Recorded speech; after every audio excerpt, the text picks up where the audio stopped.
Okay, so welcome to another Realm series. Today we have the team from AgentDynamics here, and so good to have you on the channel. Welcome. Thank you, Patrick. Thanks, Hello, everybody. Fantastic. So Julia, Neil, you're from AgentDynamics. I had the pleasure of being on a roadshow with Tanja Jones with her leadership series, which was fantastic, and I got a chance to hear all about AgentDynamics and the fantastic work you're doing around psychometrics and the real estate industry and making sure teams are set up perfectly. I won't try and fumble my way through it because you're the experts. Tell us a little bit about AgentDynamics for those people who haven't heard of you. Thanks, Patrick. Yeah, I think just quickly from a background point of view, myself and Julie both have a background in industry as principals and salespeople, etc. And I think one of the things that we both identified, as I'm sure a lot of those listening have, is that so many really good people have come into their industry but then exited again without really hitting their straps and without being successful. There could be a number of reasons for that, but when we looked at it, we identified that they weren't actually working within their flow when they were in a sales role or in a property management role. And what I mean by that is everybody has an innate talent where they really can focus areas and get really great results from that, but by drilling down to the things that they really, really naturally like to do.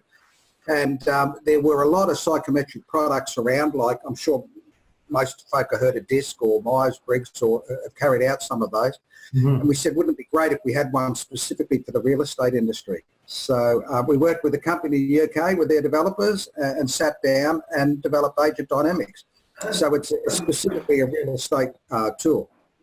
And this is really, I mean, having a psychology background myself and knowing that the validity and reliability of psychometric testing and the way in which you implement that is, paramount in the effectiveness. You've been through this work in absolute depth and know that it works. And you've got a lot of test cases that I've seen you present and the fantastic way in which this really helps teams maximize and really impact upon not only the individual but the whole team. And when the whole team is in flow, you get fantastic results for the whole organization. Yeah. That well, is absolutely. Oh, sorry, Neil. No, you go, Jules. That's absolutely for sure. But it's particularly important, Patrick, in terms of when you're building a team. Mm. So I guess probably the first thing is self-awareness and self-management and understanding your profile and where your strengths are going to be in the industry.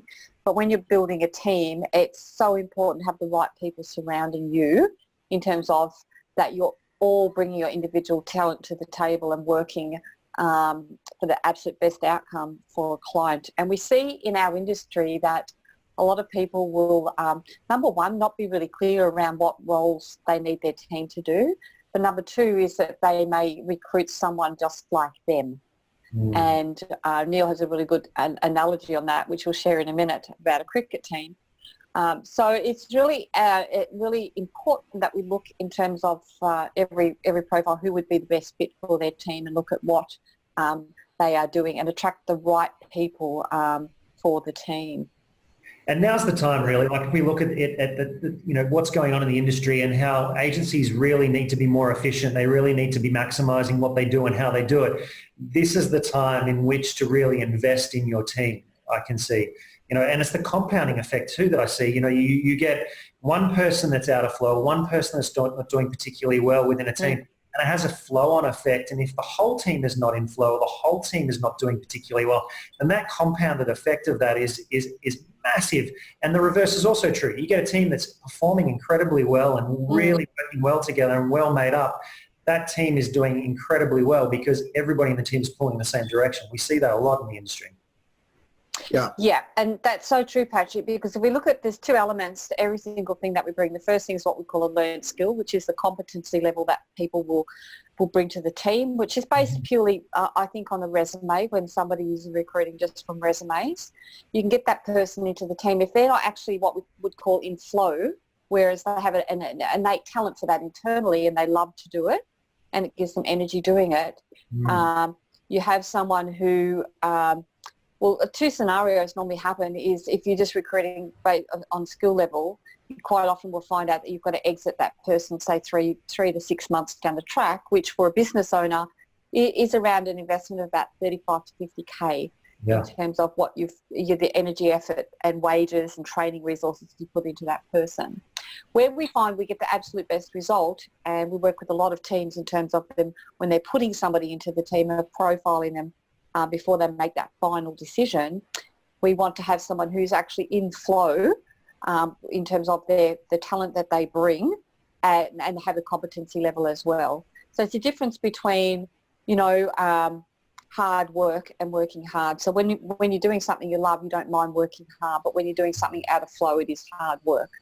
Fantastic. And so with teams that you're working with in this space, I know from personal, experience of speaking to a number of your clients that they're getting really good outcomes from that work. Can you share with us some examples of what that is and how that has worked for a number of your clients in terms of what they can expect to achieve when getting this psychometric and team composition right?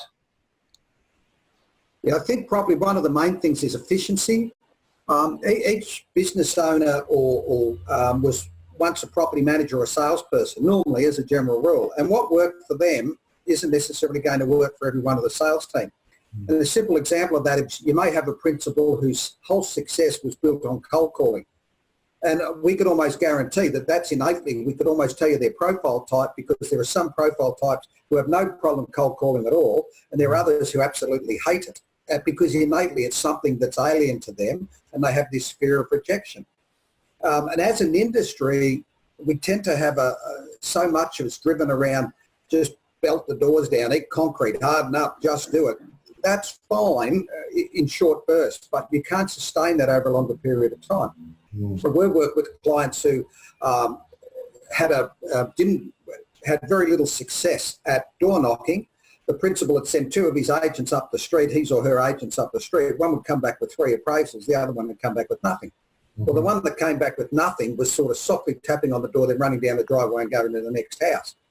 Whereas we can then, once we identify their profile type, there's 2 things we can do. We can say, okay, this particular profile type needs to focus on database management, because they're all about the numbers and the processes and the systems. So there is more value in them pulling your database apart and then generating out of that than there is sending them out day after day after day, just burning them out, hoping that they're going to have a level of success by knocking on 1 million doors and then getting 1 or 2 responses.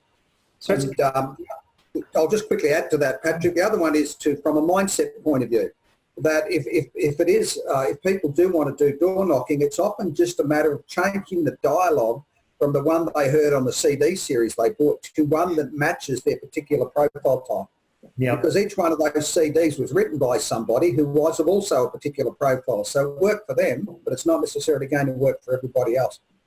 But knowing what profile type they are, we can just tweak that dialogue so that they're comfortable with it, and innately it's words that they normally use.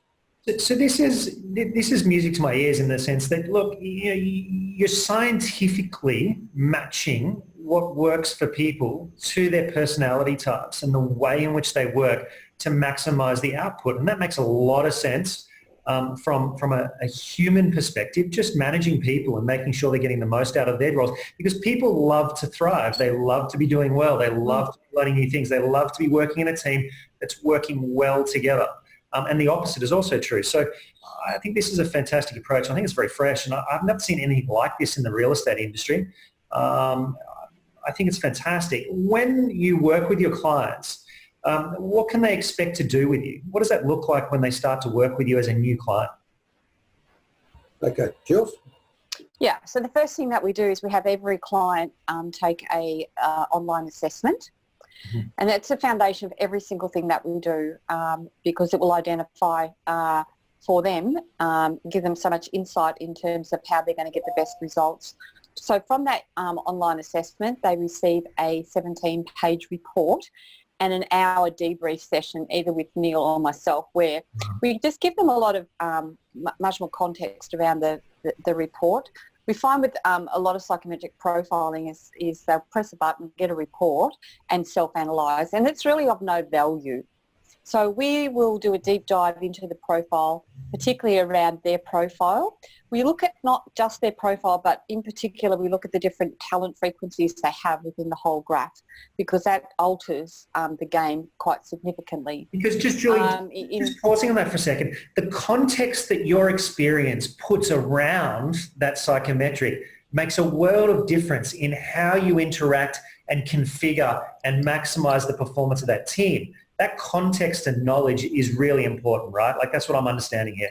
Oh, 100%, because when we know who we've got in our team and where they can be trusted. So if you understand and you have people in your team that are in flow, it puts trust at the forefront rather than at the end of the process. And we're in an industry that's least trusted. If you have your team that you know that they can execute and trust in what they do because it's innately within them, but also layered, of course, with their skill level, the client gets a much better experience. And because we have some people who, if we look at the real estate cycle, some people that are really great at that first step, that listing or generating. We have some people who are really great with people and relationships. We have some people who are really exceptional in terms of service, and then others that excel around numbers and detail. Now, those four elements are critical to a business, but to a real estate transaction as well.